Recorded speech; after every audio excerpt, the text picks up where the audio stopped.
1410883 dari kelas 3C PGMI YIN Surakarta. Pada kesempatan kali ini saya akan membahas mengenai pengertian dan sumber-sumber ajaran Islam. Di dalam sumber-sumber ajaran Islam sendiri mencakup 3 hal. Yang pertama Al-Quran, yang kedua hadis, dan yang ketiga ijtihad. Adapun untuk lebih jelasnya bisa simak penjelasan berikut. Baiklah, kita mulai dengan pembahasan yang pertama mengenai pengertian agama Islam. Agama Islam dapat diartikan sebagai agama yang dibawa oleh Nabi Muhammad SAW sebagai penyempurna dari agama-agama sebelumnya yang memiliki sumber-sumber ajaran agama, di antaranya Al-Quran, hadis, maupun ijtihad.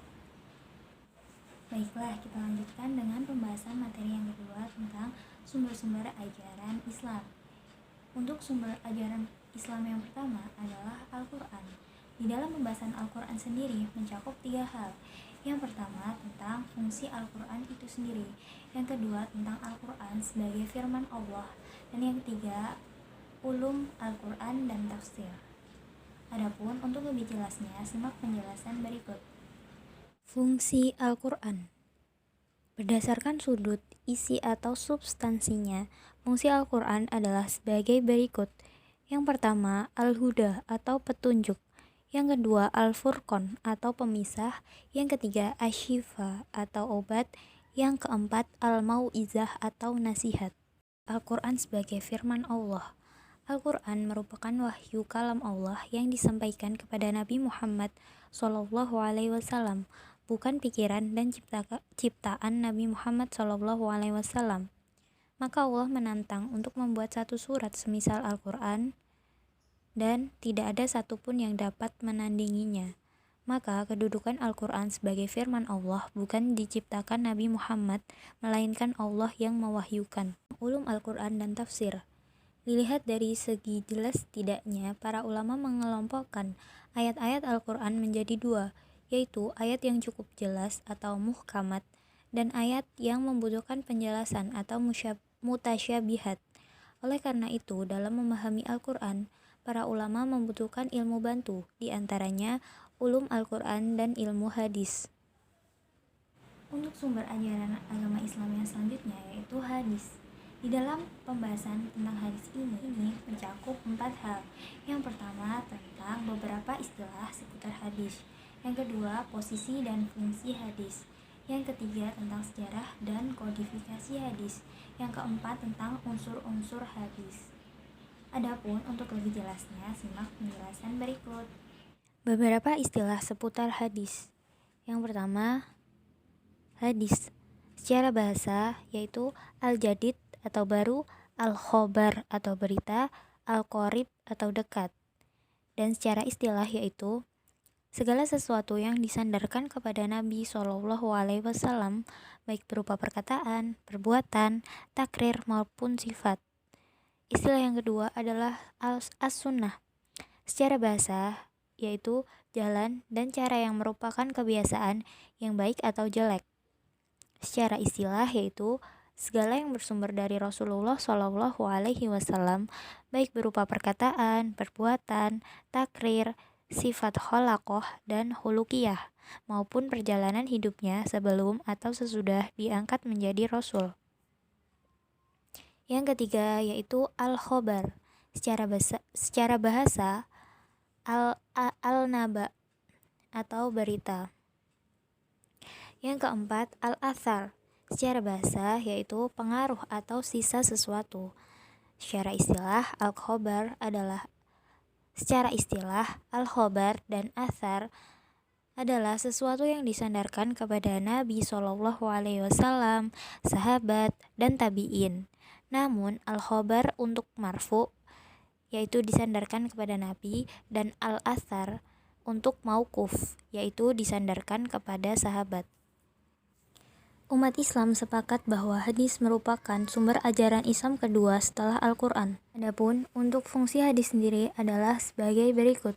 Yang pertama, merinci atau menginterpretasi ayat Al-Quran yang mujmal atau global, serta memberikan persyaratan takyid terhadap ayat yang mutlak.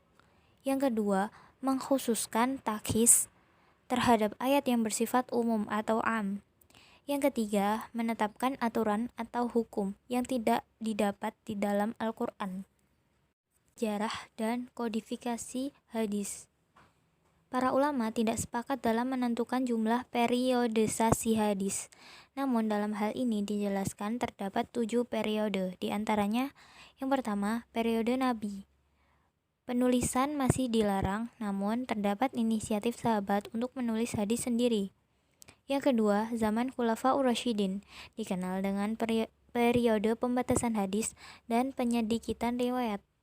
Yang ketiga, penyebaran hadis ke berbagai wilayah yang berlangsung pada masa sahabat kecil dan tabi'in besar. Yang keempat, periode penulisan dan pembukuan hadis secara resmi. Yang kelima, periode pemurnian, penyihatan, dan penyempurnaan yang berlangsung antara awal abad ke-3 sampai akhir abad ke-3 Hijriah. Keenam, masa pemeliharaan, penertiban, penambahan, dan penghimpunan. Ketujuh, periode persyarahan, penghimpunan, dan pengtahrijan. Unsur-unsur hadis. Di dalam hadis ada 3 unsur pokok, yaitu sanad, matan, rawi. Baiklah, kita lanjutkan dengan sumber ajaran Islam yang ketiga, yaitu ijtihad. Di dalam pembahasan ini, kita akan membahas mengenai 7 hal. Yang pertama, tentang pengertian ijtihad. Yang kedua, tentang dasar-dasar ijtihad. Yang ketiga, tentang syarat-syarat mujtahid. Yang keempat, tentang lapangan ijtihad. Yang kelima, tentang hukum ijtihad. Yang keenam, ijtihad Nabi SAW. Dan yang ketujuh adalah ijtihad sebagai dinamika. Adapun untuk lebih jelasnya, simak penjelasan berikut. Pengertian ijtihad. Dalam mendefinisikan ijtihad terdapat beberapa persamaan dan perbedaan. Adapun perbedaannya adalah, yang pertama, terletak pada penggunaan bahasa. Kedua, terletak pada subjek ijtihad. Yang ketiga, terletak pada metode ijtihad.